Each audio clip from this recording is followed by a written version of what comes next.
Es totalmente sorprendente la gran cantidad de similitud entre los movimientos carismáticos actuales y la iglesia de Corinto. Además de todos los movimientos históricos que hicieron gran énfasis en los dones y manifestaciones pseudoespirituales. La historia de los grupos carismáticos actuales tienen su génesis en la iglesia de Corinto, a la cual el apóstol Pablo tuvo que reprender duramente por su frenesí y locura espiritual. Mucho de lo que se llama hoy manifestaciones del espíritu. Introducción. ¿Por qué otro libro sobre el movimiento carismático? ¿No hay ya más que suficientes? La respuesta a la segunda pregunta es probablemente sí, pero la respuesta a la primera es el motivo de esta introducción. Echen una ojeada a las librerías evangélicas de su localidad y observen los títulos disponibles que traten del Espíritu Santo. Si la experiencia de ustedes es como la mía, encontrarán muchos libros que promueven el movimiento carismático o simpatizan con él, pero pocos que se opongan o inviten a un examen crítico y serio. Igualmente, si repasan las revistas evangélicas encontrarán algunas que son órganos de propaganda de los carismáticos y otras que siguen la filosofía de tiene algo de bueno, así que no hablemos de lo malo.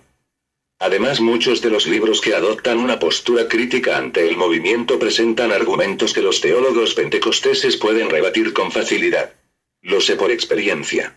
Me gradué en una escuela bíblica de este tipo donde me enseñaron muy bien a responder a los argumentos de los que se oponen a Pentecostés. En aquellos días el movimiento no representaba amenaza alguna para las iglesias fieles a la Biblia y se les rechazaba con desprecio y mofa. En consecuencia, los argumentos que presentaban los pastores y maestros no eran puestos en tela de juicio por las congregaciones. Pero ahora esto es diferente. Hoy toda proposición queda abierta a la discusión y los cristianos demandan algo más que respuestas empaquetadas y no sujetas a una reflexión detenida. Quieren saber qué dice la Biblia. Fue esta pregunta, subsiguiente a la desilusión común que sufre todo carismático, lo que me hizo salir del movimiento y me llevó a la satisfacción y la libertad que disfruto hoy. Todo empezó con preguntas machaconas sobre la distancia que hay entre las prácticas carismáticas y las afirmaciones bíblicas, distancia ciertamente abismal. Cuando uno hacía estas preguntas, recibía como respuesta una severa mirada de desaprobación e incluso se le advertía acerca del pecado contra el Espíritu Santo. La presión del grupo, más la alusión a desafiar a los superiores, bastan a menudo para hacer callas al rebelde. Me costó una guerra y 4 años de aislamiento de otros cristianos conseguir un clima donde me atreviera a afrontar con honestidad las dudas y preguntas que había reprimido hasta entonces. A solas, sin ningún otro libro que la Biblia, me puse a examinar las Escrituras. Leí otra vez el libro de los Hechos de los Apóstoles, despacio y cuidadosamente, orando. Señor, enséñame lo que dice y solo lo que tu palabra dice. Dame gracia para aceptarla si he estado equivocado y gracia para reconocer mi error si he sido indebidamente crítico. El viaje por el libro de los Hechos me abrió los ojos. Los actos y experiencias de las iglesias primitivas se apartaban mucho de los actos y experiencias del movimiento moderno. En algunas cosas eran totalmente contrarios. Por ejemplo, no había reuniones de demora que precedieran y precipitaran Pentecostés. A los discípulos se les mandó simplemente esperar. Cuando llegó el Espíritu Santo estaban sentados, no de rodillas, gritando o agonizando. De hecho, Pentecostés tenía que llegar 50 días después de la resurrección de Cristo independientemente de lo que hiciese la gente en el aposento alto. Fue un evento ordenado por Dios tal como se tipifica en las fiestas de la que se describen en Levítico 23. Primero, la Pascua. Cristo nuestra Pascua. Lue. Go la fiesta de los primeros frutos. Cristo las primicias, seguida 50 días más tarde por la fiesta de Pentecostés. Entonces llegué a entender por primera vez lo que significaba la frase cuando llegó el día de Pentecostés, Ech. 2:1. No se necesitaban esperas, ayunos o cualquier tipo de esfuerzo humano que acelerara su venida. Era el tiempo señalado por Dios. Además, no pude encontrar ni una sola frase en el NT que mandara a los cristianos a buscar el bautismo del Espíritu Santo. Por el contrario, descubrí, como se esquematiza en 1 Corintios 12, que el bautismo tuvo lugar en el momento de mi conversión cuando entré a formar parte del cuerpo de Cristo. Al llegar a los capítulos 10 y 11 de los Hechos, me aguardaban más sorpresas.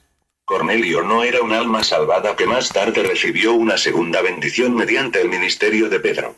Pedro lo deja muy claro en el versículo 14 del capítulo 11. Salvación y bautismo eran sinónimos.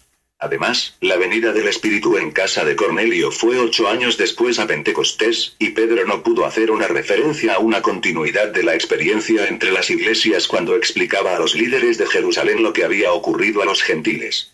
Después de 8 años, Pedro dice, como nosotros al principio, Hechos 11:15, no sobre todas las iglesias.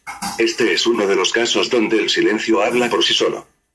El libro de los Hechos, siendo historia, muestra el inicio de una nueva era y el esparcimiento de la Iglesia con el poder del Espíritu Santo, para llevar a cabo la gran comisión dada por Cristo. Id por todo el mundo y predicad el Evangelio a toda criatura. En Pentecostés los judíos. En Cesarea, los gentiles. En Efeso, los creyentes del Antiguo Testamento. Y ahora el cuerpo tiene todos sus componentes. No es un modelo que se pueda repetir, sino una historia que hay que interpretar a la luz de la enseñanza de las epístolas del NT. Esta enseñanza se encuentra en la primera carta de los Corintios y mis esfuerzos en este libro van dirigidos a presentarla con claridad y sencillez. ¿Por qué otro libro? Porque si alguien me hubiese enseñado las claras amonestaciones, las sucesiones lógicas y los modelos espirituales de la epístola de Pablo cuando yo era joven en la fe, y buscaba conocer y agradar a mi Señor, me hubiese evitado todos estos años de esclavitud, decepción y desespero. Solo me resta orar para que Dios use este libro para evitar a otros la misma experiencia. 1. La ciudad y su iglesia. Cuando Pablo entró en Corinto, entró en una de las ciudades más conocidas del mundo de aquellos días. Corinto era un centro comercial, religioso, cultural y también de vicio, una ciudad que representa en miniatura la civilización de la que nosotros formamos parte ahora. Se ha dicho que las cartas a los Corintios son los libros del NT más apropiados para la segunda mitad del siglo XX. Jamás se escribieron palabras más acertadas. Pero no solo la ciudad guardaba una semejanza trágica con nuestra civilización. También la iglesia de Corinto reflejaba lo que hoy caracteriza a una gran parte de la cristiandad. Jesús dijo que la iglesia debía ser sal y luz en este mundo. La sal que impide el proceso de la corrupción y la luz que disipa las tinieblas. Mateo 5, 13, 16. 13 Vosotros sois la sal de la tierra. Pero si la sal pierde su sabor, ¿con qué será salada? No vale más para nada, sino para ser echada afuera y pisoteada por los hombres. 14 Vosotros sois la luz del mundo. Una ciudad asentada sobre un monte no puede ser escondida. 15 Tampoco se enciende una lámpara para ponerla debajo de un cajón, sino sobre el candelero. Y así alumbra a todos los que están en la casa. Así alumbre vuestra luz delante de los hombres, de modo que vean vuestras buenas obras y glorifiquen a vuestro Padre que está en los cielos. El Señor continuó diciendo que cuando la sal pierde su sabor no sirve para nada y la luz escondida debajo de un almud no impide la oscuridad. La iglesia de Corinto, en vez de refrenar el mal, se veía contaminada por él. Lejos de dar luz, estaba en oscuridad. Corinto afectaba a la iglesia local. Pero Dios quería que la iglesia hiciese mella en la ciudad. Pablo llegó a Corinto aproximadamente 100 años después de que Julio César levantara la ciudad de las cenizas de una destrucción anterior. Esta ciudad nueva había experimentado un crecimiento y prosperidad muy grandes. Era la capital de la provincia de Acaya. Estaba ubicada en una estrecha franja de terreno entre dos puertos, Cencrea al este y Lequeo al oeste. Corinto recibía forasteros y comerciantes de todas las partes del mundo. Además de su posición junto al mar, Corinto era punto intermedio en la ruta entre Grecia y el Peloponeso. Todo el tráfico militar y comercial del norte y del sur atravesaba esta importante ciudad. En consecuencia, Corinto era una ciudad donde la riqueza florecía. Cuando Pablo habla de oro, plata y piedras preciosas en el capítulo 3, está usando una ilustración que les era familiar a los corintios. A 16 kilómetros de la ciudad se celebraban los Juegos Sísmicos cada 4 años. Era el más espléndido y concurrido festival de los griegos. Los preparativos para los Juegos duraban varios meses y venían delegaciones y atletas de todas partes. Las competiciones más importantes eran carreras y luchas. Pablo hace referencia a esto en el capítulo 9. Arriba en la Acrópolis, dominando Corinto y como controlando su vida, estaba el magnífico templo de Afrodita, la diosa del amor y la fertilidad. 1 millar de sacerdotisas ejercían el oficio de la prostitución como parte de los ritos religiosos. Corintio era una ciudad orientada hacia el vicio. Hombres prostituidos, con largas melenas, componían una escena corriente en las calles y constituyen trasfondo del comentario de Pablo en 1 Cor 11:14, la naturaleza misma no os enseña que al varón le es deshonroso dejarse crecer el cabello. Pablo pasó de Atenas a Corinto, centro de prosperidad, deporte, política e inmoralidad. Su estado de ánimo no era el mejor. Había tenido una experiencia desalentadora en Atenas y ahora le aguardaban más problemas. El Señor tuvo que asegurarle su presencia y protección a través de una visión. Hechos 18, 9, 10. 9 Entonces el Señor dijo a Pablo de noche, por medio de una visión: no temas, sino habla y no calles. 10 Porque yo estoy contigo, y nadie pondrá la mano sobre ti para hacerte mal. Porque yo tengo mucho pueblo en esta ciudad. Los primeros contactos que tuvo el apóstol fueron con un matrimonio, Aquila y Priscila, víctimas de la expulsión de judíos de Roma bajo Claudio César. Puesto que, al igual que Pablo hacían tiendas, pasó a vivir en su casa, pronto Silas y Timoteo, que habían estado en Macedonia, se unieron al grupo y juntamente con Pablo presentaban el Evangelio de Jesucristo cada sábado en la sinagoga. Se convirtieron dos hombres influyentes, Justo, cuya casa estaba al lado, y Crispo, el principal de la sinagoga. Así llegó a establecerse una iglesia neotestamentaria, que incluía hombres y mujeres, judíos y gentiles, esclavos y señores, una amalgama de los diferentes ciudadanos de Corinto. Pablo habla de esto en 1 Cor 1, 26, 31, y en 1 Cor 6, 9, 11. El apóstol pasó casi 2 años en Corinto, enseñando, predicando y organizando la iglesia. Luego se trasladó a Efeso, donde permaneció 3 años. Estando allí recibió cartas de los corintios pidiéndole consejo en lo relativo al matrimonio y al problema de la carne que había sido ofrecida a los ídolos en el templo. Recibió, además, noticias desalentadoras sobre la situación de la iglesia. Para contrarrestar estas corrientes así como para responder a sus preguntas, Pablo escribió la primera carta a los corintios. Primera Corintios es una carta de enojo, sátira, reprensión, corrección e instrucción. Está dirigida a una congregación que se había establecido sobre los mejores cimientos y que había disfrutado de la mejor enseñanza y ejemplo. Imaginen qué oportunidad habría vivido la ciudad de Corinto con una comunidad de testigos llenos del Espíritu y fundada sobre el Cristo resucitado. Pero la iglesia local fracasó. En vez de victoria había tragedia. En vez de testimonio había deshonra. 1 Corintios 5, 1. Ciertamente, se oye que hay entre vosotros inmoralidad sexual, y una inmoralidad, tal como ni aun entre los gentiles se tolera, tanto, que hay quien tiene la esposa de su padre. En vez de evangelización, había un merecido ridículo. 1 Corintios 14, 23. 23 De manera que, si toda la iglesia se reúne en un lugar y todos hablan en lenguas, y entran indoctos o no creyentes, ¿no dirán que estáis locos? Observen los síntomas del corintianismo como los presenta el Espíritu Santo a través de Pablo y descubrirán un motivo importante por el que se incluyeron estas cartas en el NT. Son una amonestación a los creyentes de cualquier época. Guardaos del corintianismo. La iglesia de Corinto era carismática, nada os falta en ningún don. Carisma 1 Cor 1, 7. Pablo escribe 3 capítulos intentando aclararles este asunto, Caps 12, 13, 14. Era una iglesia inmadura. De manera que yo, hermanos, no pude hablaros como a espirituales, sino como a carnales, como a niños en Cristo. 1 Cor 3, 1. El apóstol se refiere otra vez a esto en 13, 11, 14, 20 y en sus últimas palabras en 16, 13. La iglesia toleraba la inmoralidad en su seno. Pablo estaba conmocionado al ver que un miembro vive en inmoralidad con su madrastra, acto que ni los paganos miraban con agrado. Ciertamente, se oye que hay entre vosotros inmoralidad sexual, y una inmoralidad tal como ni aun entre los gentiles se tolera, tanto, que hay quien tiene la esposa de su padre. 1 Cor 5, 1. 1 Corintios 6, 15, 18. 15 ¿No sabéis que vuestros cuerpos son miembros de Cristo? ¿Quitaré, pues, los miembros de Cristo para hacerlos miembros de una prostituta? De ninguna manera. 16 ¿O no sabéis que el que se une con una prostituta es hecho con ella un solo cuerpo? Porque dice, los dos serán una sola carne. 17 Pero el que se une con el Señor, un solo espíritu es. Huid de la inmoralidad sexual. Cualquier otro pecado que el hombre cometa está fuera del cuerpo, pero el fornicario peca contra su propio cuerpo. Y les tuvo que recordar que sus cuerpos eran miembros de Cristo y templos del Espíritu Santo.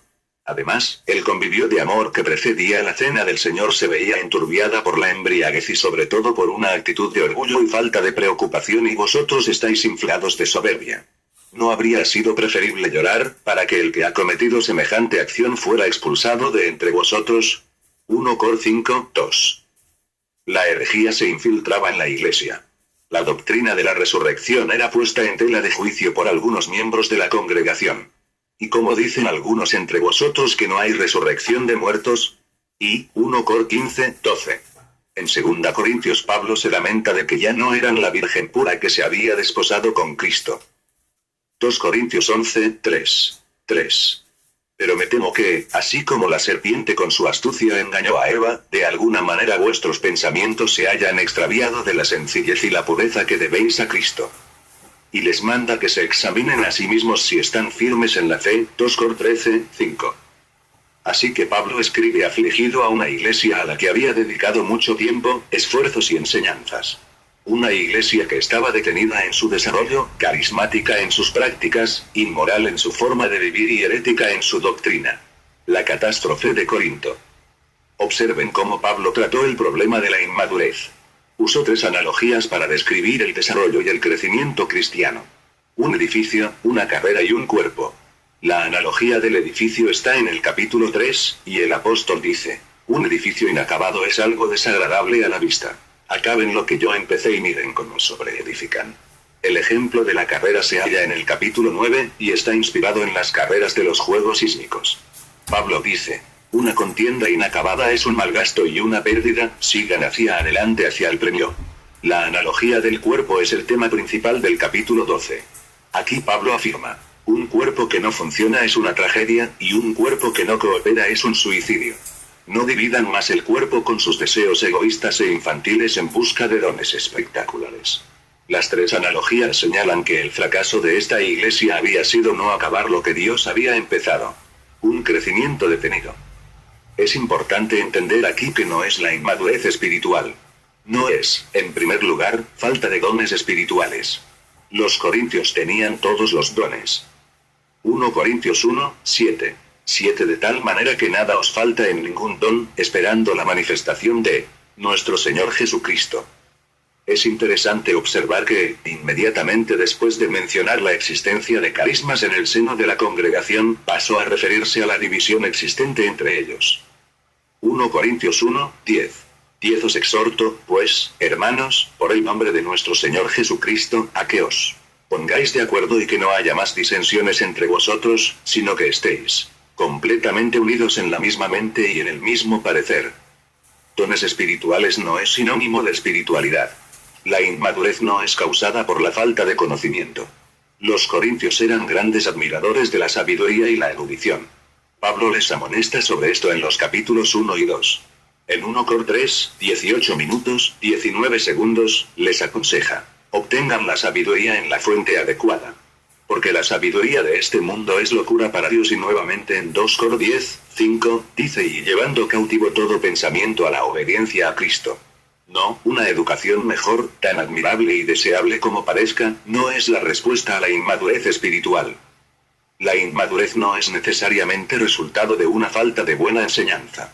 Los corintios tuvieron la mejor enseñanza. Pablo dijo que la habían recibido del Espíritu Santo.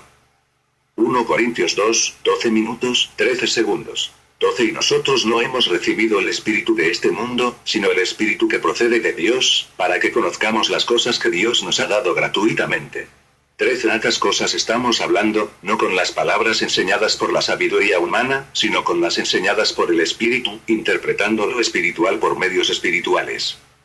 ¿Puede alguien mejorar esto? De modo que los corintios poseían todos los dones, estaban bien enseñados en la palabra, y tenían los mejores maestros.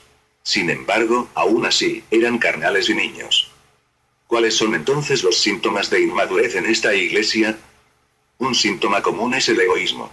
Los niños son egoístas. Fíjense en las primeras palabras que llegan a articular: yo, mío y mí. Igual ocurre con los niños espirituales, tengan la edad que tengan.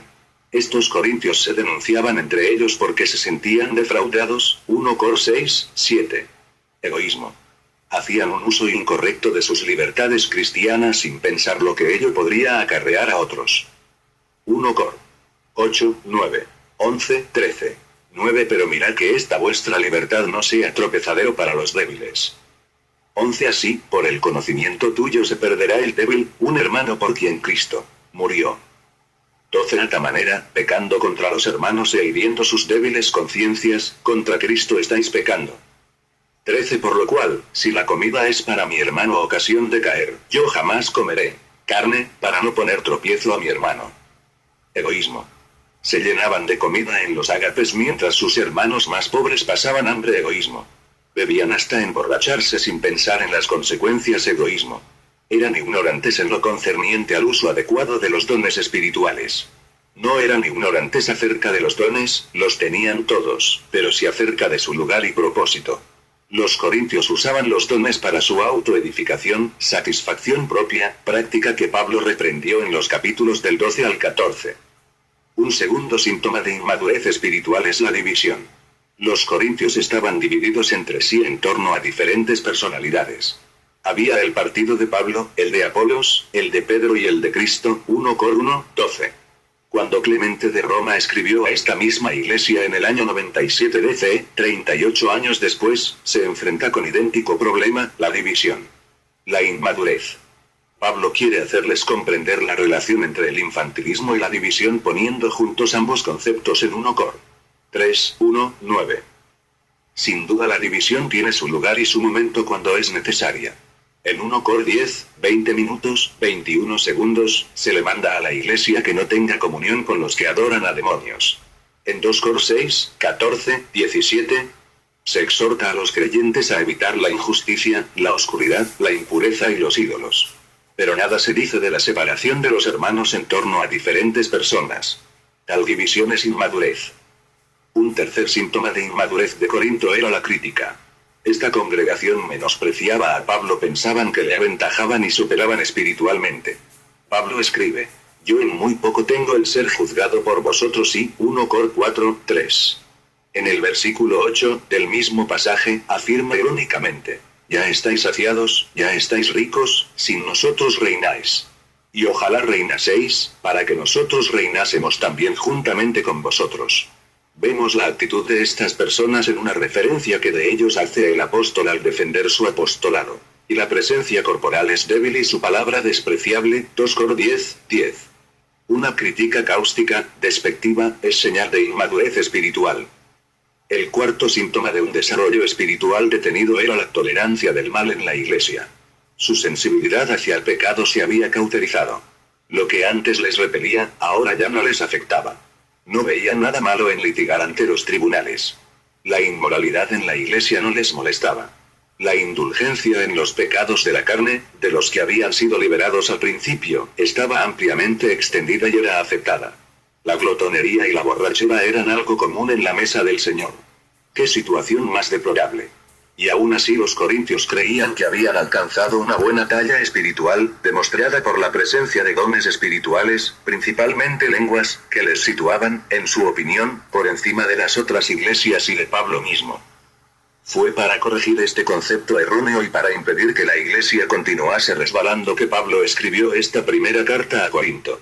El centro de la epístola está en los capítulos 12 a 14, en los que el apóstol corrige los errores fundamentales concernientes a los dones. ¿Por qué fueron dados? ¿Cómo fueron repartidos? ¿Cómo debían ser usados? Si Pablo puede conseguir que los corintios acepten su corrección en los asuntos derivados de estas preguntas, todas las dificultades estarán en camino de desaparecer. Desgraciadamente, Pablo no tuvo éxito.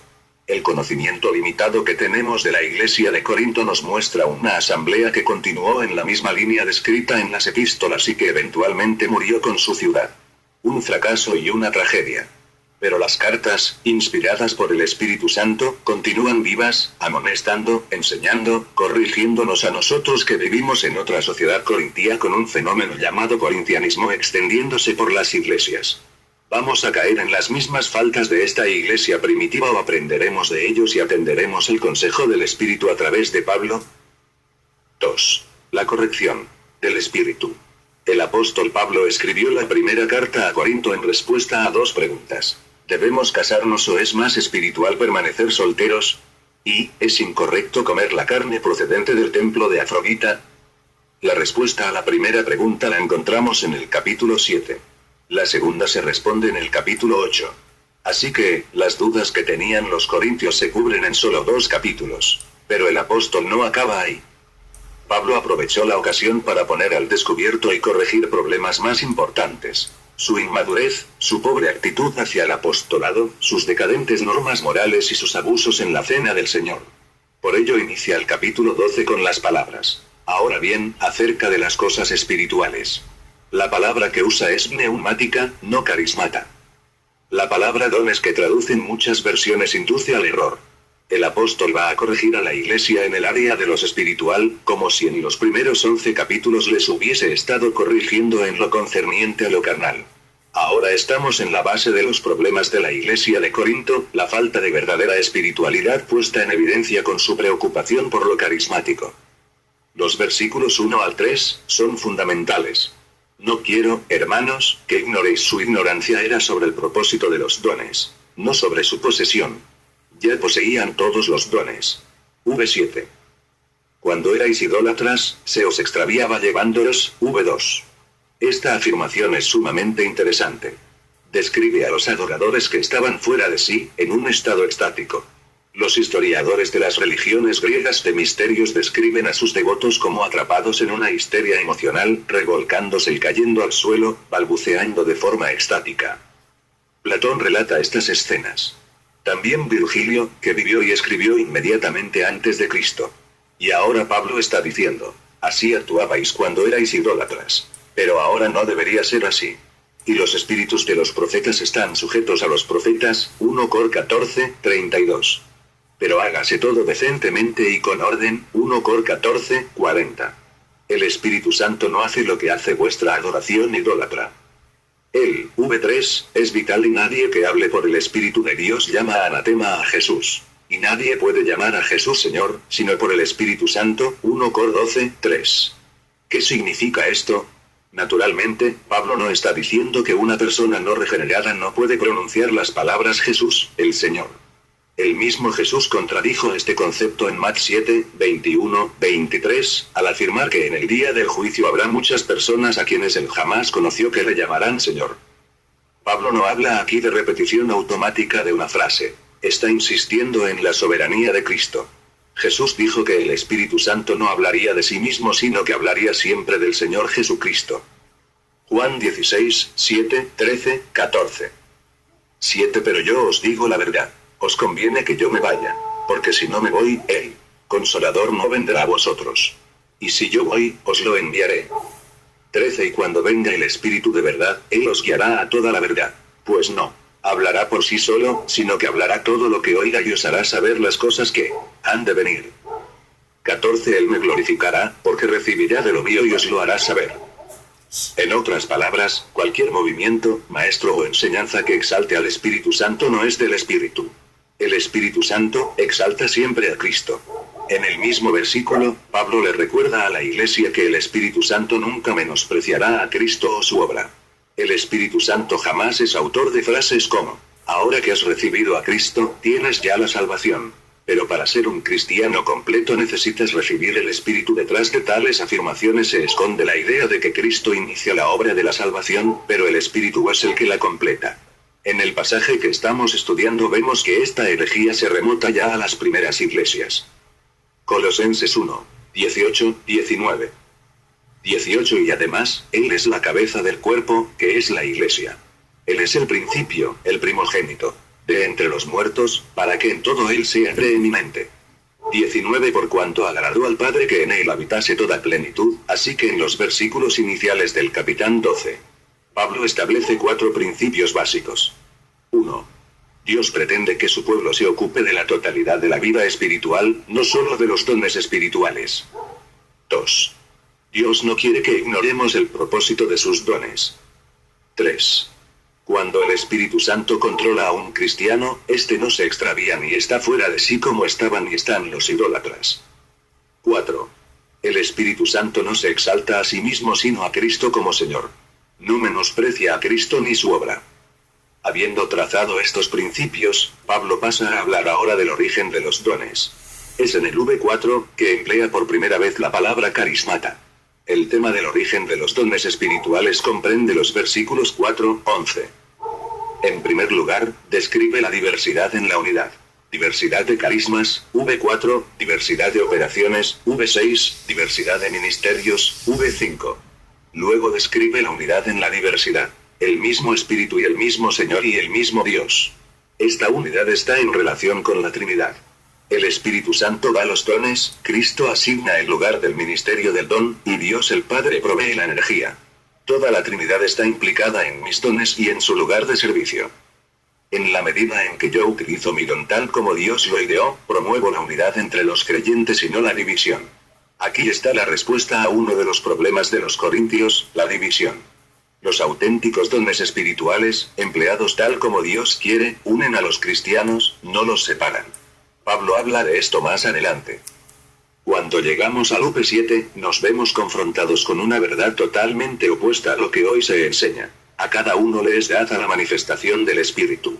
Comparen esto con los versículos 11, 18 y 28 y verán entonces una gran verdad: todo creyente ya posee su don o dones. Han sido concedidos de forma soberana y fueron recibidos cuando nos bautizamos en el cuerpo de Cristo en el momento de nuestro nuevo nacimiento. 1 Cor. 12 minutos, 13 segundos. 12 Porque de la manera que el cuerpo es uno solo y tiene muchos miembros, y que todos los miembros del cuerpo, aunque son muchos, son un solo cuerpo, así también es Cristo.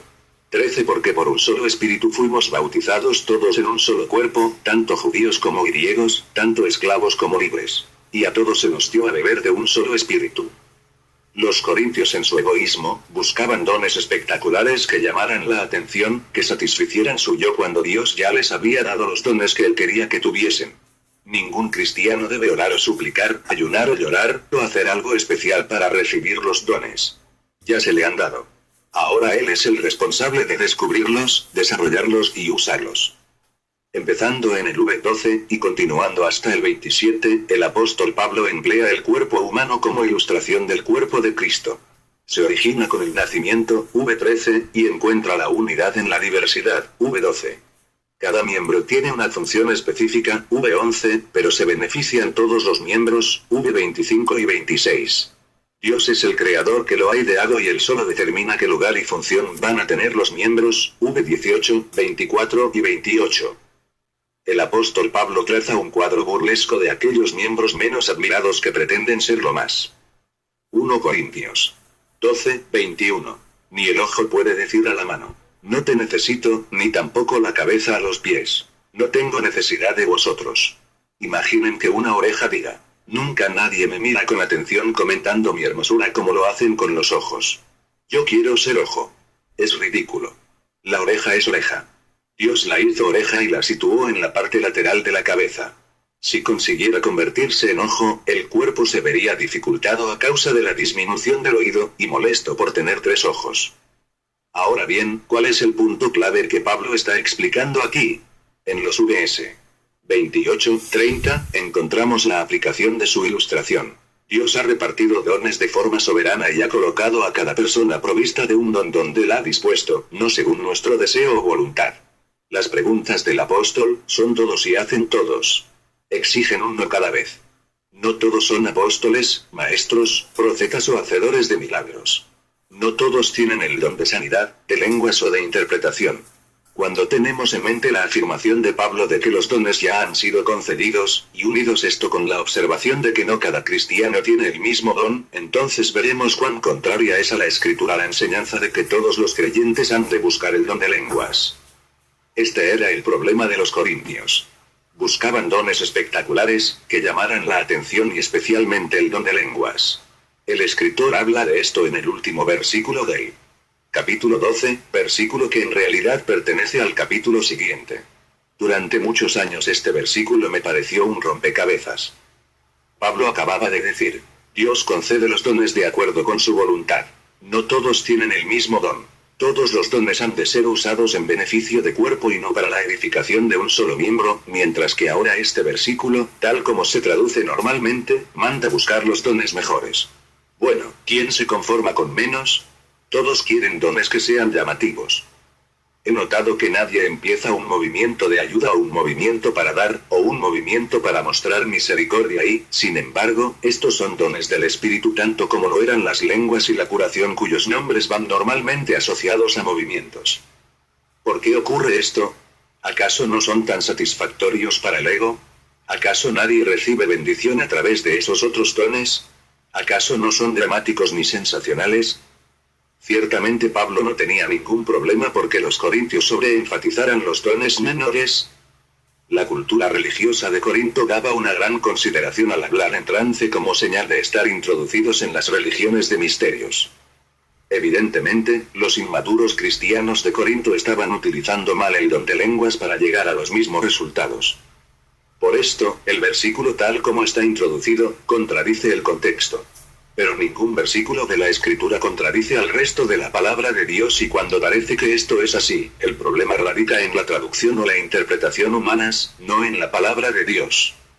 Un día estaba leyendo una obra del teólogo alemán Wittlinger.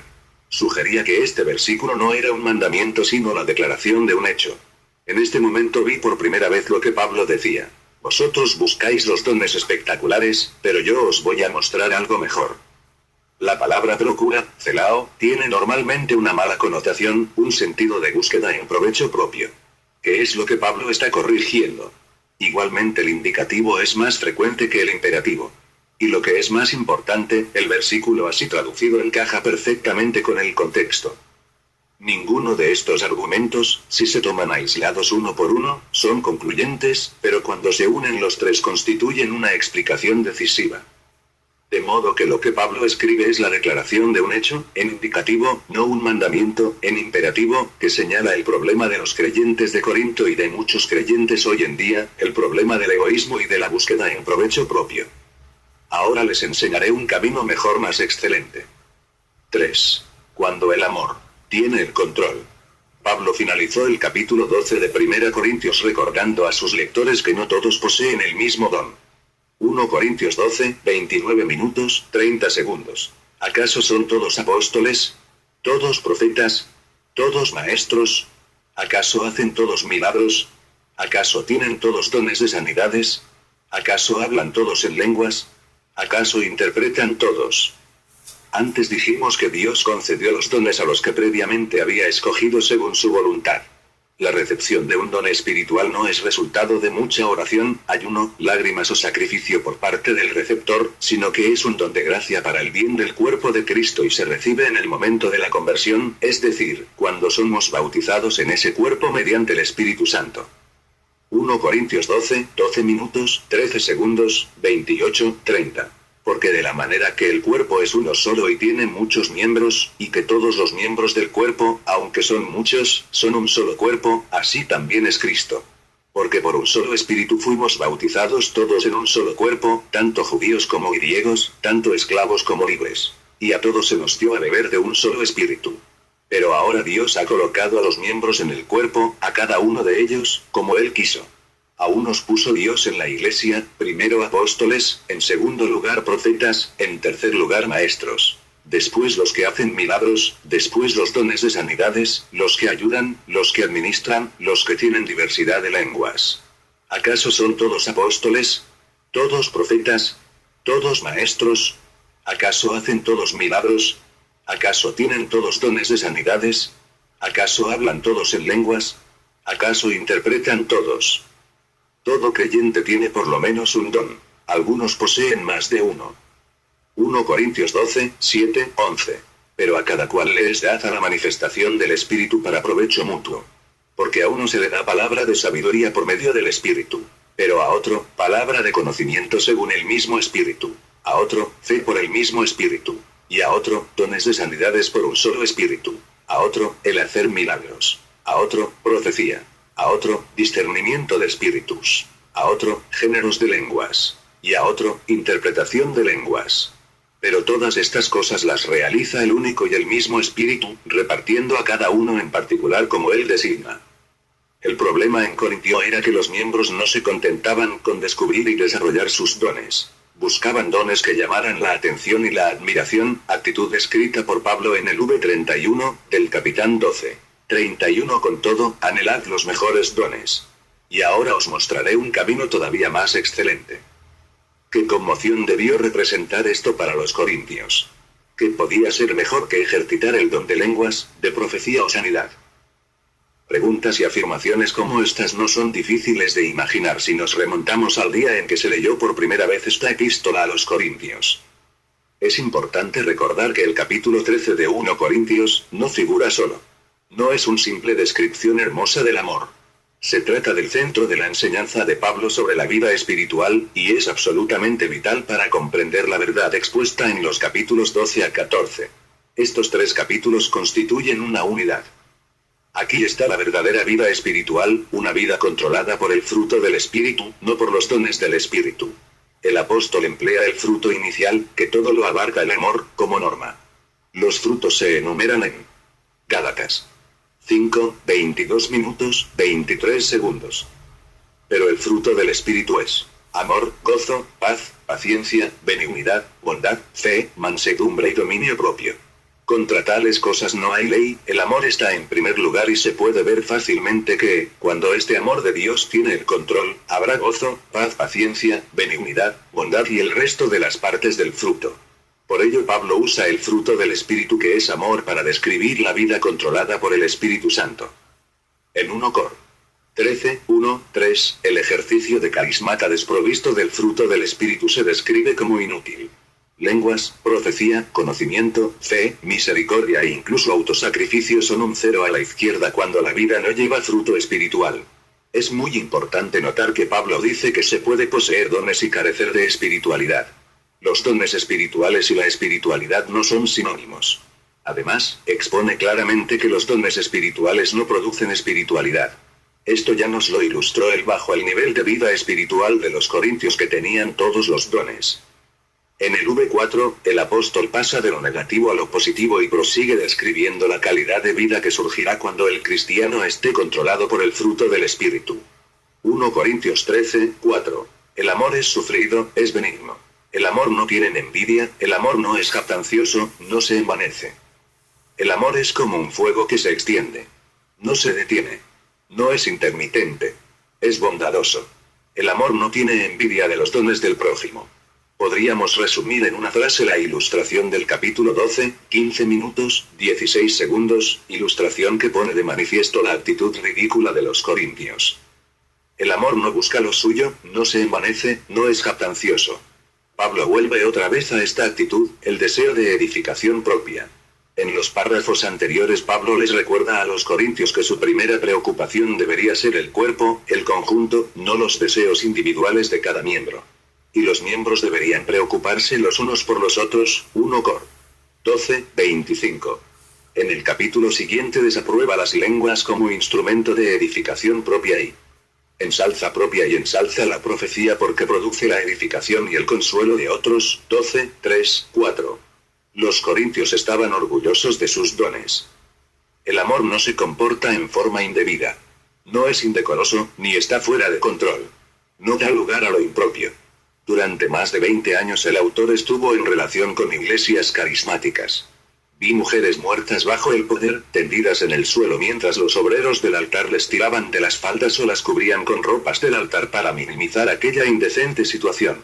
¿No es inconcebible que el Espíritu Santo participase de un acto tan indecoroso? El amor no se comporta indecorosamente. Esta frase, unida a lo que decíamos sobre su control cuando eran paganos, 12:2, es una amonestación poderosa. Dios no es autor de confusión, 14:33, o de comportamiento indebido y cuando estos se presentan no son del Espíritu Santo.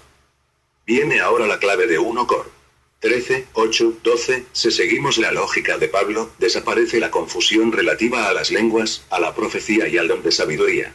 Los corintios estaban lejos de cumplir los propósitos de Dios respecto a este don y lo usaban como un juguete atractivo y placentero. Ahora Pablo va a poner las cosas en su sitio de una vez por todas.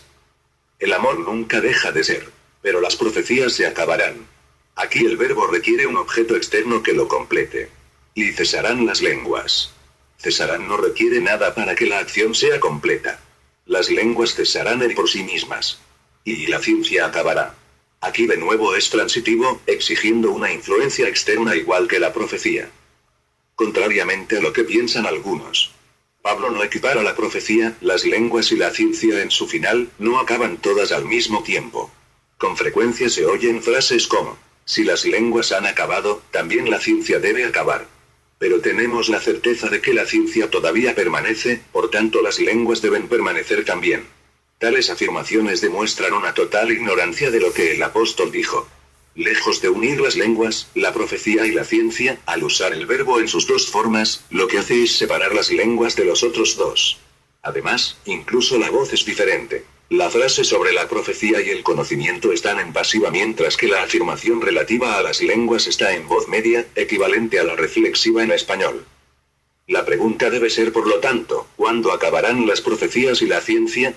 La respuesta se halla al seguir el uso lógico de la expresión en parte. Observen el V9, porque en parte conocemos, y en parte profetizamos. Miremos ahora el V10, más cuando venga lo perfecto, entonces lo que es en parte se acabará. ¿Qué es en parte? La ciencia y la profecía. Por tanto, Pablo dice que cuando llegue la perfección, la ciencia y la profecía acabarán. ¿Cuándo será esto?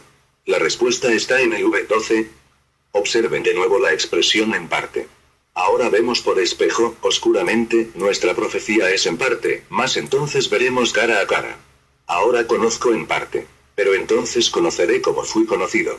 La perfección que motiva el final de esa ciencia y profecía parciales será en el día cuando el cuerpo de Cristo, la Iglesia, esté por fin madura y completa, véase F.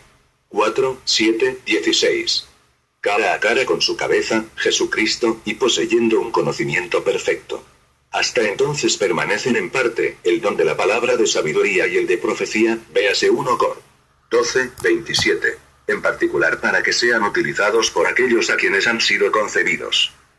¿Han observado que Pablo, una vez que ha afirmado que las lenguas cesarán, 13, 8, ya no dice más acerca de este don? ¿Cuándo acabarán las lenguas? La contestación solo se nos insinúa en este pasaje. El apóstol se reserva la respuesta final para el V22, del capitán 14.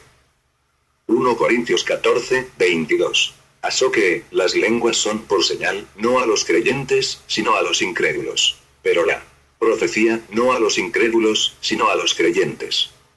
Y las lenguas son por señal y señal ¿para quién?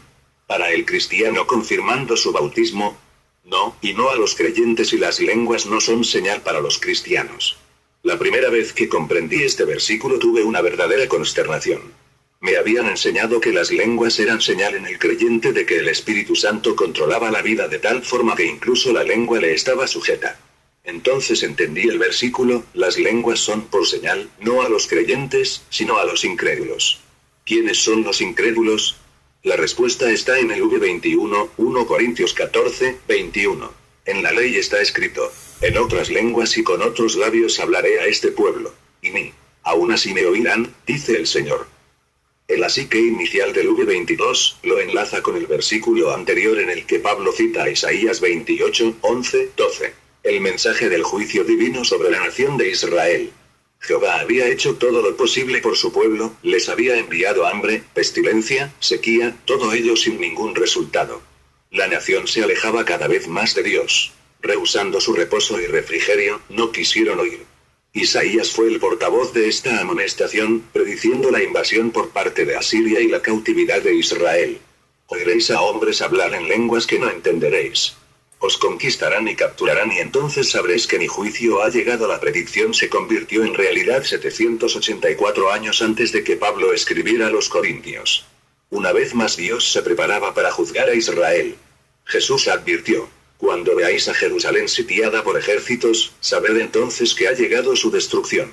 Caerán a filo de espada y serán llevados cautivos a todas las naciones. Jerusalén será pisoteada por los gentiles hasta que se cumplan los tiempos de los gentiles. Luc. 2L. 20, 24. De nuevo se pudo oír la señal del juicio, con hombres de otras lenguas y hablaré a este pueblo, Israel, y cuando Tito Flavio sitió la ciudad de Jerusalén y dispersó a los judíos en el año 70 DC, desapareció el motivo de las lenguas y cesó el don. Desde entonces no se han hablado lenguas en el sentido bíblico. Ya no hay razón para la señal y Dios no da los dones como juguetes cuando su propósito ha terminado. Dije anteriormente que Pablo esbozaba la respuesta a la pregunta, ¿cuándo cesaron las lenguas? En este capítulo 13, que trata sobre la vida controlada por el Espíritu. Retrocedamos un poco y miremos el V11, del capitán 13, y comparémoslo con el V20, del capitán 14. 1 Corintios 13, 11. Cuando yo era niño, hablaba como niño, pensaba como niño, juzgaba como niño. Mas cuando ya fui hombre, dejé lo que era de niño. 1 Corintios 14, 20. Hermanos, no seáis niños en el modo de pensar, sino sed niños en la malicia, pero maduros en el modo de pensar. Noten que ambos versículos hablan de niñez y madurez. Las lenguas eran por señal. 14, 22, de la iglesia mientras Israel estaba todavía en su tierra. Una señal del juicio inminente de Dios sobre la nación. En el capitán 13, Pablo dice, la profecía y el conocimiento estarán con la iglesia hasta el día de la perfección, cuando tengamos un conocimiento perfecto y veamos cara a cara. Pero el don de lenguas que pertenece a la infancia de la iglesia cesará cuando su razón de ser haya desaparecido. Es decir, hay que dejarlo, 13, 11, al alcanzar madurez. En el capitán 14, está diciendo, no seáis niños en el modo de pensar. Crecer, sed maduros, sabed el motivo del don, no os quedéis en lo que es propio de la infancia sino avanzad hacia la madurez. Recordad, cristianos judíos, la profecía de Isaías, el motivo por el que se da el don de lenguas. Un breve examen de las 3 ocasiones en los hechos donde se habló en lenguas, y hay solo 3, pondrá de manifiesto que en cada caso estaban presentes los judíos, Hech.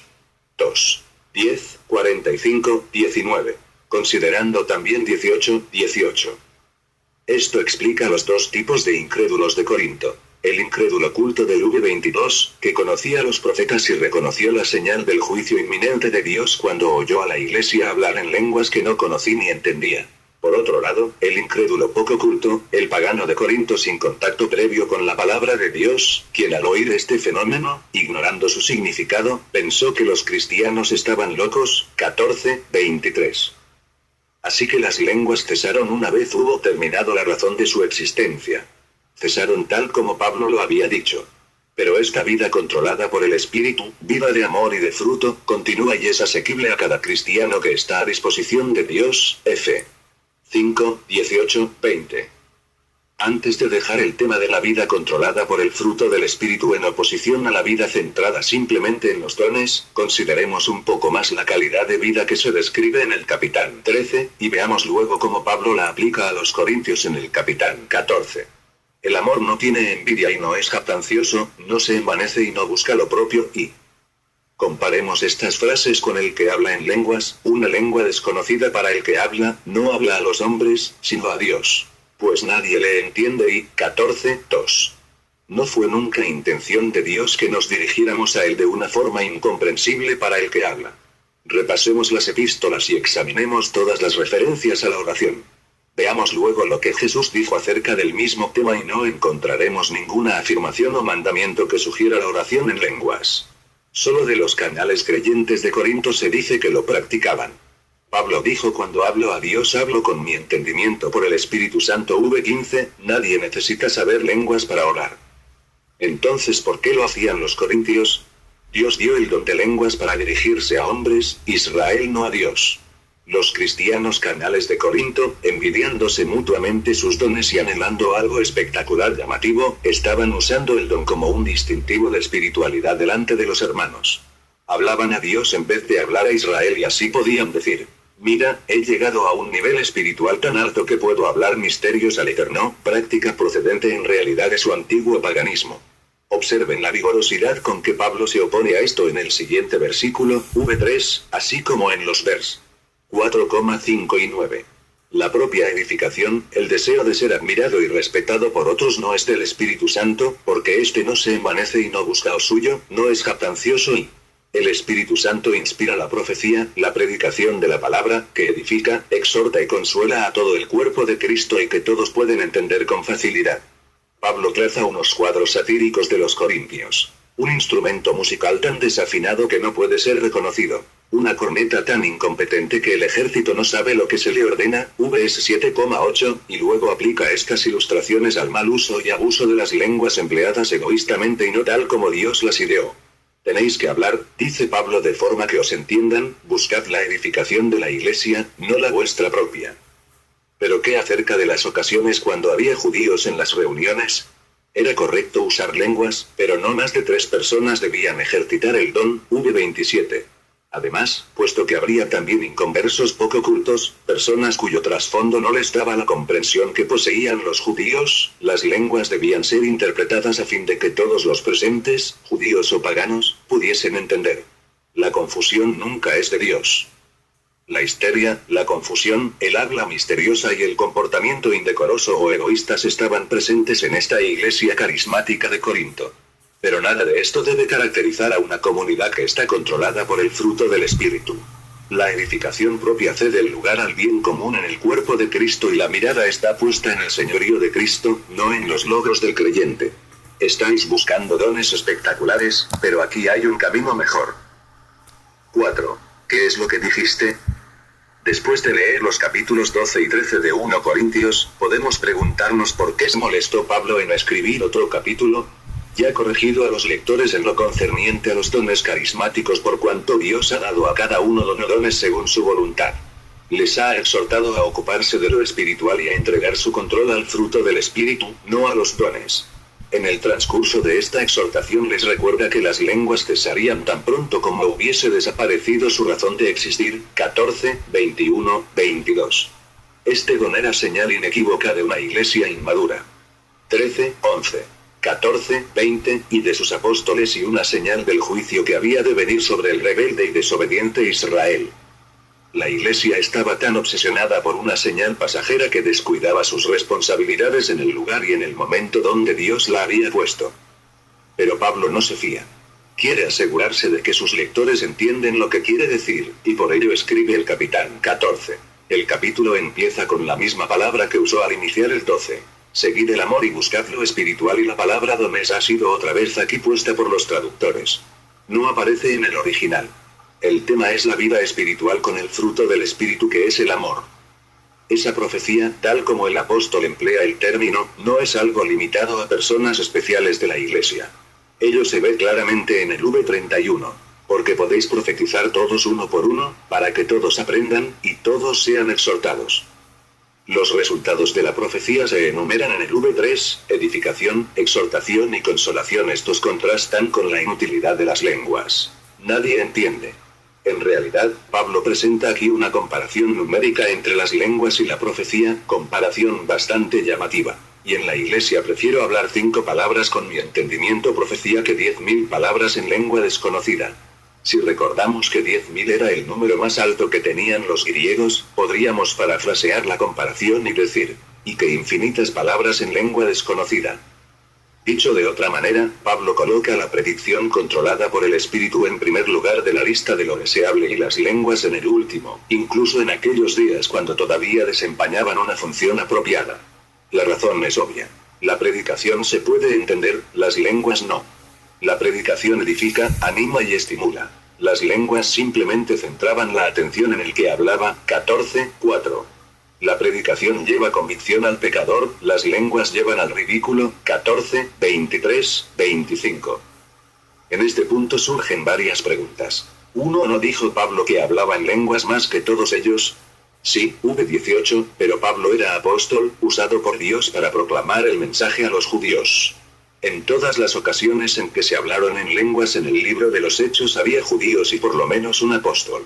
Los corintios usaban los dones de Dios como un juguete, no como advertencia a Israel. Puesto que Pablo murió cerca del año 70 DC, probablemente ejerció el don siempre que el lugar y el momento eran propicios para hacerlo. Las lenguas, empleadas adecuadamente en los días de Pablo, no guardan relación con lo que hoy pretende ser el mismo don. 2. ¿No dijo Pablo que deseaba que todos hablasen en lenguas? Sí, v5, pero recordemos de nuevo el momento y el propósito. Israel estaba todavía allí, y aún así, el apóstol prefiere la predicación. Leamos el resto del versículo, no solo el principio. Pues ¿no fomentó Pablo el uso de las lenguas en la oración personal de cada uno? No, en absoluto.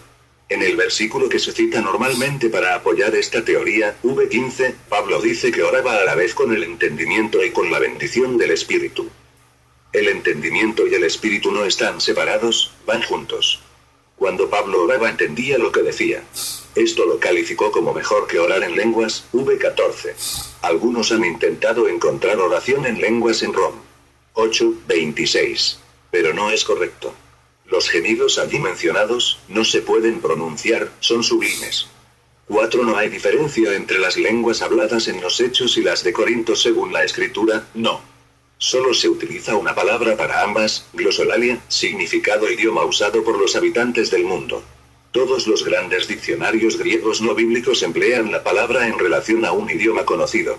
Solo algunos teólogos, presuponiendo que los corintios hablaban extáticamente, hicieron tal diferencia. Ni el idioma ni el uso bíblico apoyan esta idea. La iglesia primitiva hablaba lenguas que eran reconocibles por los demás. De no ser así, la amonestación a Israel no hubiese surtido efecto. Ningún judío hubiese considerado la palabrería extática como cumplimiento de la profecía de Isaías. 5. ¿No habla este pasaje de lenguas angélicas? La referencia está en V1 capitán 13. Si yo hablase en lenguas humanas y angélicas y estas lenguas son, desde el punto de vista gramatical, puramente hipotéticas, además, siempre que los ángeles hablaban lo hacían en el idioma de las personas a las que se dirigían. Lejos de apoyar un idioma celestial, este versículo aboga por un habla comprensible. 4 verdades se desprenden de este capítulo. 1. Las lenguas en el sentido bíblico era la capacidad sobrenatural para hablar en idiomas conocidos que no eran entendidos por el que hablaba. No era palabrería o lenguaje extático.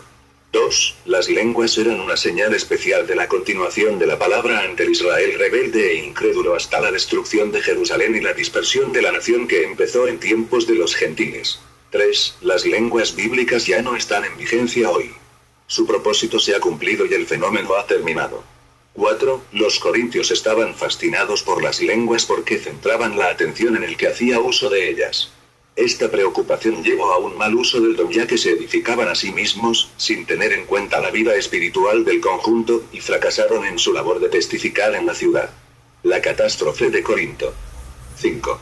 Danos señal. Hemos visto que el don de lenguas era una señal, 1 Cor. 14:22. Las lenguas son por señal. Hemos visto también que esa señal no era para el creyente sino para el judío incrédulo y que Dios respondía con ello a algo peculiarmente judío, el deseo de señales. En Mac. 12:38, los escribas y fariseos le dicen a Jesús: deseamos ver de ti señal.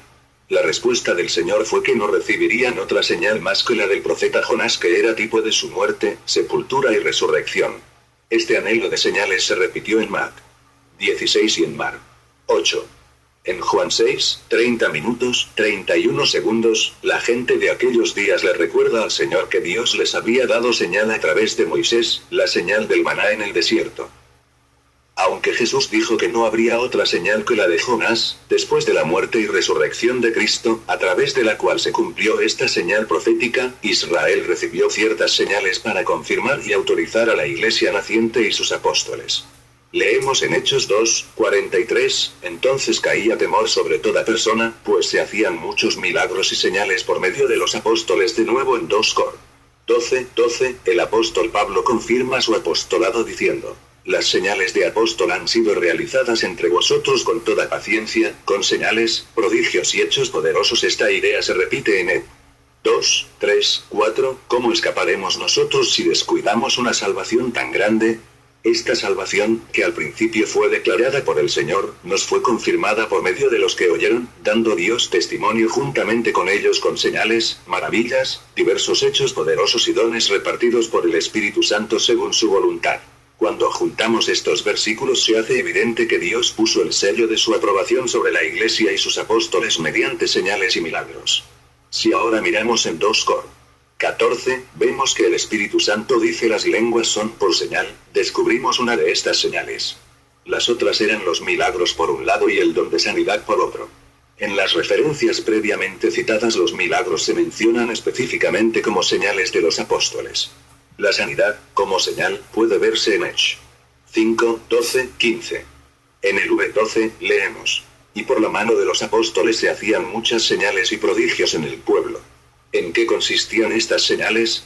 Vayamos al V15, tanto que se sacaban los enfermos a las calles, y los ponían en camas y lechos, para que al pasar Pedro, a lo menos su sombra cayese sobre alguno de ellos. El V16 acaba con estas palabras: y eran sanados. Así que las lenguas, los milagros y el don de sanidad eran todos señales que confirmaban a la iglesia primitiva y sus apóstoles. Del mismo modo que ahora ya no hay lenguas porque su razón de existir ha terminado, así también las señales sobrenaturales que daban autoridad a la iglesia y sus apóstoles ya no están con nosotros. No hay apóstoles hoy y la iglesia no necesita la misma confirmación que en sus primeros días. Una objeción a esta podría ser: bien, entonces usted no cree que Dios cura hoy en día o realiza algún tipo de milagros. Eso está lejos de mi intención. Lo que decimos, y lo que la evidencia de la Escritura apoya abrumadoramente, es que el don de sanidad y la realización de milagros como don ya no se dan en nuestros días, lo cual ocurre también con las lenguas. Aun aquellos que pretenden tener hoy en día el don de sanidad no lo ejercitan como lo hizo la iglesia primitiva. Cuando uno lee el libro de los Hechos descubre que las curaciones eran algo espontáneo, que nadie era animado a saltar la fe o esperar con expectación un milagro. De hecho, algunos de los curados eran los primeros en sorprenderse. Tomemos como ejemplo el cojo a la puerta del templo que fue sanado por Pedro y Juan. Esta historia se relata en Hechos 3. Notemos en primer lugar dónde aconteció el milagro: el templo. Era una ocasión que los judíos podían contemplar, comprobando la autoridad de la iglesia primitiva y de los apóstoles. Observemos en segundo lugar que el cojo no esperaba nada más que limosna. No esperaba la curación, no pidió ser sanado, no buscaba a Dios para que acabara con su enfermedad. En realidad, nada evidencia que fuera creyente. Cuando Pedro y Juan se le acercaron, él les miró esperando limosna, nada más. Su fe no participaba en este acontecimiento. Cuando Pedro le habló, le dijo: no tengo plata ni oro, y luego prosiguió: pero lo que tengo te doy, en el nombre de Jesucristo de Nazaret, levántate y anda. En este momento Pedro le tomó de la mano derecha y lo levantó. El hombre no participó en ningún momento. Esto es una ilustración clásica del don de sanidad. No requería preparación, tampoco fe por parte del beneficiado. Acontecía solo por la voluntad soberana de Dios como señal divina a la nación de Israel para dar autoridad a la iglesia primitiva. Y siempre que se ejerció este don, nunca fracasó. Nadie se fue sin ser curado. Al comparar esto con lo que hoy pasa como don de sanidad, se ve fácilmente una gran diferencia. Lo mismo se puede decir de los milagros. Jamás se realizaron a petición de las personas. No se hacían con mandos especiales enviados desde lejos, con su respectiva ofrenda, o con la manipulación psicológica de una multitud. Se realizaban por la soberana voluntad de Dios como señales acreditativas de los apóstoles y de la iglesia primitiva. Ya vimos antes la razón del don de lenguas, pero permítanme señalar un hecho significativo que frecuentemente pasamos por alto. Las lenguas no eran un instrumento evangelístico para alcanzar a los inconversos que, de no ser así, no podrían entender el mensaje. Retrocedamos y leamos el segundo capítulo del libro de los Hechos de los Apóstoles. Los 120 hablaban en lenguas que no habían conocido previamente antes de que la multitud se reuniera. Si esto era evangelización, ¿a quién evangelizaban en aquellos momentos? Además, la multitud que se reunió el día de Pentecostés no necesitaba oír el evangelio en su idioma propio. Entendían el idioma que hablaba Pedro, probablemente el arameo.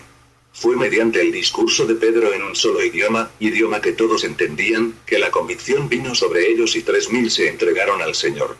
Fue el escuchar las obras maravillosas de Dios en sus propias lenguas, Hechos 2:11, lo que les convenció de que esto era señal de Dios. No era evangelización, sino un ministerio que constituía una señal. Notemos una vez más que las señales se hacían siempre donde había judíos y por lo menos un apóstol. Estas señales, una vez habían cumplido su función de confirmar a la iglesia primitiva y a los apóstoles, desapareció. El don de sanidad no está vigente hoy en día y aquellos que pretenden tenerlo, no lo practican en absoluto como la iglesia primitiva. Igual ocurre con el don de hacer milagros y el de lenguas. Hoy oramos por los enfermos, pero lo hacemos dentro del contexto de la voluntad de Dios para esa persona. Obviamente la fe está implicada en ello, lo mismo que la obediencia y la confesión del pecado. Leamos Santiago capítulo 5, y observemos cómo todas estas cosas son parte de ese proceso. Dios puede curar, y de hecho cura a su pueblo, pero no hay ninguna garantía o seguridad absoluta como lo había con el don de sanidad. Algunos han intentado encontrar una solución fácil al hecho acusando al enfermo y diciéndole, no tienes suficiente fe. Esto simplemente no se ajusta con la palabra de Dios. Dios realiza milagros también hoy. Cualquier misionero podría hablarnos de las intervenciones milagrosas de Dios supliendo necesidades especiales, protegiendo a personas, etc. Todo cristiano que haya andado con el Señor un cierto tiempo puede afirmar lo mismo. Pero esto no es el don de hacer milagros. El don de hacer milagros no falló nunca. Siempre, junto con el de sanidad y lenguas, fue realizado por apóstoles y en presencia de judíos. Así que, cuando decimos que estos dones ya no existen, no limitamos a Dios afirmando que no puede hacer ciertas cosas. Estamos simplemente reconociendo lo que Dios ha afirmado en su propia palabra. Y al hacerlo, nos encontramos de acuerdo con esa palabra. Israel buscaba señales. Antes de la muerte, sepultura y resurrección del Señor, no se le dio ninguna otra señal al pueblo que la de su venida redentora. Después de la resurrección, se dieron señales que silenciaron a los judíos y confirmaron a la iglesia primitiva y sus dirigentes. 6. ¿Qué acontece hoy? Cuando el estudiante sincero se acerca a las escrituras con una mente abierta y descubre las verdades hasta aquí expuestas, observa los diferentes movimientos de las iglesias de hoy y se pregunta, ¿qué pasa? Sí, como la Biblia afirma claramente, las lenguas han cesado, entonces ¿en qué se recrean esas personas? Y no nos hagamos ilusiones, ellos lo llaman lenguas. No hay movimientos para servir o para dar, movimientos basados en algunos de los otros dones mencionados por Pablo en Rom. 12 y 1 Cor. 12. Sin las lenguas, el movimiento carismático se derrumbaría. Pero si las lenguas en el sentido bíblico han terminado, ¿qué es lo que vemos hoy? Algunos están muy prestos a colgar la etiqueta de satánico a todo el fenómeno actual de las lenguas, y efectivamente no sería sensato ignorar esta posibilidad. Si retrocedemos en el tiempo, tanto como la historia nos permita, veremos que ya primitivamente el hablar en lenguas formaba parte de las ceremonias de religiones paganas. Algunas de estas ceremonias eran indignas y participaban en ellas fuerzas demoníacas. Estas prácticas eran normales en los días de Pablo y también hoy los misioneros podrían contarnos fenómenos similares. Es un hecho conocido que los espiritistas, mormones y otros grupos anticristianos hablan en lenguas. Un hecho interesante sobre el movimiento carismático moderno es que acepta a aquellos que no están a la altura de las exigencias bíblicas en tanto que creyentes nacidos de nuevo. Los mismos dirigentes del movimiento aceptan que hay algunos que no creen en doctrinas tan esenciales como la Trinidad, al nacimiento virginal y la divinidad de Cristo. Y sin embargo, estas personas hablan en lenguas. ¿Acaso el Espíritu Santo puede bendecir a incrédulos y blasfemos o es que se trata de otro espíritu? No podemos desechar alegremente esta posibilidad real de la influencia satánica. No obstante, la presencia de cristianos auténticos que aman al Señor con sinceridad debería ser un aviso para los que, quizá con demasiada rapidez, llaman satánicos. En líneas generales, el movimiento carismático se compone de personas provenientes de 5 trasfondos. El primer grupo es el Pentecostés tradicional o clásico.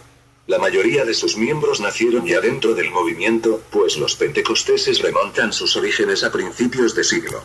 Normalmente conocen muy poco de lo que ocurre fuera de sus iglesias y desaprueban a menudo ciertas corrientes del movimiento moderno, tales como actitudes ligeras respecto al beber, al fumar, y a lo que engloban, porque así les han enseñado bajo el nombre de diversiones mundanas.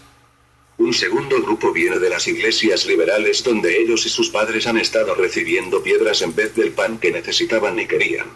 La naturaleza aborrece los vacíos y tenía que llegar tarde o temprano una revuelta contra la creencia estéril del liberalismo.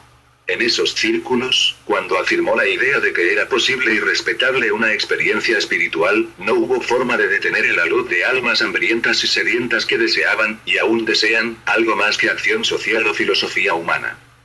Un tercer grupo, que está creciendo rápidamente, es el de los carismáticos católicos romanos.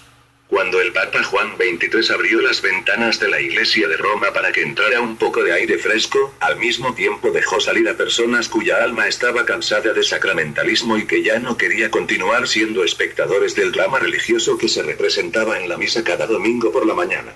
Mientras permanece leal a la iglesia y sus dogmas, este grupo ha entrado a formar parte del movimiento de las lenguas y abraza a los carismáticos de otras procedencias como hermanos. Un cuarto grupo viene de las iglesias protestantes ortodoxas donde se ha creído y practicado la Biblia, pero sin el hábito de Dios sobre ella. Durante demasiado tiempo, muchas iglesias han sido focos de predicación y enseñanza aburridas, secas y pedantes. Su filosofía ha sido que la palabra predicada y enseñada es suficiente, y han ignorado al autor del libro, al Espíritu Santo. Este podría desaparecer de muchas iglesias ortodoxas algún domingo y nadie lo notaría. Tenemos aquí corazones que anhelan algo que les llegue más allá del oído y de la mente. El quinto grupo se compone de jóvenes que han calificado a la iglesia como una institución hundida en un pantano de ritos y fienas. Son jóvenes que buscan algún tipo de comunicación directa con el cielo. Habiendo probado las drogas, el ocultismo y el amor libre, y no encontrando ninguna satisfacción verdadera, acuden a lo carismático en busca de una experiencia nueva y diferente. Todos estos grupos tienen un denominador común, el deseo de experimentar algo. Quiero conocer, sentir, tener. Se oyen con frecuencia frases como no le deseches si no lo has probado, y aquel que tiene una experiencia no está nunca a merced del que solo posee un argumento. Un dirigente muy conocido del movimiento carismático, dirigiéndose a un grupo formado por personas de los diferentes trasfondos mencionados antes, después de leer un pasaje de la Escritura, cerró la Biblia y dijo: puesto que no vamos a estar de acuerdo en la interpretación de este texto, les voy a contar mi experiencia y así podremos tener algo sólido. Pagone, dando su beneplácito a la rama juvenil del movimiento, ha dicho que este no tiene cuartel general, ni líder ni doctrina. Solo se alimentan de Jesús y GT. ¿Qué hay de malo en ello? ¿Es la experiencia algo malo en sí? Desde luego que no. La vida cristiana es una vida de amor, amarás al Señor tu Dios con todo tu corazón, y el amor es algo experimental, no teórico. Pero Jesucristo dio el modelo correcto, en Juan 8:32. Conoceréis la verdad y la verdad os hará libres. Lo que es esta verdad se ve en el versículo anterior, mi palabra. El designio de Dios va de la verdad a la experiencia, no de la experiencia a la verdad. La fórmula he tenido una experiencia. En la Biblia encuentro experiencias como la mía. Por tanto, mi experiencia es bíblica, es una fórmula peligrosamente engañosa. ¿Por qué? 1. Las experiencias frecuentemente son contradictorias. Varias personas, profesando todas tener una experiencia con lo de Dios, pueden diferir radicalmente cuando se llega a la verdad que aprendieron de su experiencia. ¿A cuál de ellos debemos de creer? 2. La experiencia puede ser emocionalmente poderosa, pero también peligrosamente engañosa. Muchas personas sinceras que tuvieron experiencias notables, han descubierto más tarde que estaban engañadas. Tan pronto como se admite la posibilidad de engaño, se derrumba este argumento de la experiencia a la verdad. Así que nos vemos forzados a acudir al modelo de Cristo y de los escritores del NT, de la verdad de la palabra a la experiencia. Si mi experiencia concuerda con las escrituras, estupendo. Pero si mi experiencia no está en armonía con la palabra revelada de Dios, entonces hay que abandonarla. El apóstol Pedro escribió una de las frases más claras concernientes a esta verdad en 2 Pedro 1. Pedro dice: estaba yo en el monte de la transfiguración con Cristo. Vi a mi Señor en su gloria eterna. Llegué a oír la voz de Dios. Pero hay una palabra más segura que mi visión. La palabra de Dios inscrita en la Escritura. Su experiencia se subordinaba a la palabra de Dios. El movimiento carismático se orienta experimentalmente. La Biblia se usa para apoyar la experiencia de sus miembros. Sacan los textos de su contexto y pasan por alto o explican a su manera aquellos pasajes que reprenden las prácticas por ellos seguidas. Los que insisten en ser fieles a las escrituras son acusados de intelectuales y GTI de seguir la letra más que el espíritu. Pero el Espíritu Santo es el autor de esa letra y no respalda experiencias que contradigan su propia palabra. Todo ello nos lleva otra vez a la pregunta: ¿qué acontece hoy? Sabemos por la palabra de Dios que las lenguas del NT ya no existen. Sabemos también que no se hablan lenguas celestiales aquí en la tierra. Además, la posibilidad del engaño satánico es real y siempre vigente. Pero acusar en todos los casos a cristianos sinceros de engaño satánico es injusto e irreal a la vez. Cuando recordamos que mucho antes de que Dios amonestara a Israel sobre la venida del juicio, mediante el hecho de que los cristianos hablarían en lenguas que no habían aprendido, había habido un tipo de lenguaje extático relacionado con la experiencia religiosa, podemos comprender entonces estos fenómenos modernos. El anhelo de experiencia unido a la instrucción, motivación y aprobación del grupo da a ligar al habla extática. Ya he dicho públicamente muchas veces. Denme un grupo de personas que estén dispuestas a hacer lo que yo les mande. Cantar, levantarse, relajarse, hacer los movimientos adecuados, etc., y solo será cuestión de tiempo que algunos lleguen a hablar extáticamente. Se trata de un fenómeno psicológico que no guarda semejanza alguna con las lenguas de la Biblia. He oído cientos de mensajes en lenguas e interpretaciones. Ni uno solo aportó nunca algo de valor a la reunión. Todo será una recomposición de la escritura citada a menudo de forma inexacta. Promovían falsas enseñanzas, o hacían predicciones extravagantes y fantásticas, o se les asignaba para que reprendieran a aquellos que estaban en desacuerdo con el que había hablado. Las lenguas bíblicas no eran lenguaje extático y el moderno lenguaje extático no es lengua bíblica. El deseo de una experiencia ha llevado subrepticiamente a muchos creyentes a participar en fenómenos psicológicos que equivocadamente califican como hablar en lenguas. En el proceso, puesto que disminuyen las inhibiciones, se llevan a cabo muchas experiencias emocionales de euforía, excitación, liberación, etc. Pero ceder la inhibición puede ser peligroso. Pablo advirtió: los espíritus de los profetas estén sujetos a los profetas, 1 Cor. 14:32. Dios nunca lleva a sus hijos a perder el control. Eso era característico del paganismo del que procedían los corintios, 1 Cor. 12:2. El enemigo del alma está siempre a punto para aprovecharse de cualquier situación fuera de control y miles de cristianos pueden testificar apenados de los resultados finales. Estas experiencias solo abren una brecha que Satanás está presto a explotar. Puede dañar psicológicamente al individuo. Los escritores carismáticos advierten continuamente a los que hablan en lenguas que van a sufrir una crisis nerviosa. Pero lo achacan al diablo e instan al lector a renovarse lo antes posible. Que estas crisis no se encuentran en el libro de los Hechos y que los primeros cristianos no hablaban siempre en lenguas, parece no inquietar a estos maestros. Cuando Pedro daba razones de su visita a Cornelio delante del concilio de Jerusalén, tuvo que retroceder 8 años, hasta Pentecostés para encontrar otro paralelo. Y cuando comencé a hablar, cayó el Espíritu Santo sobre ellos también, como sobre nosotros al principio. Hechos 11:15. No pudo decir, como sobre todas las iglesias desde Pentecostés, ya que esto no era cierto. Por ello, el que busca una experiencia vuelve una y otra vez al proceso ritual, pero empieza a descubrir algo. La experiencia extática, como la adicción a las drogas, requiere dosis cada vez mayores para alcanzar la satisfacción.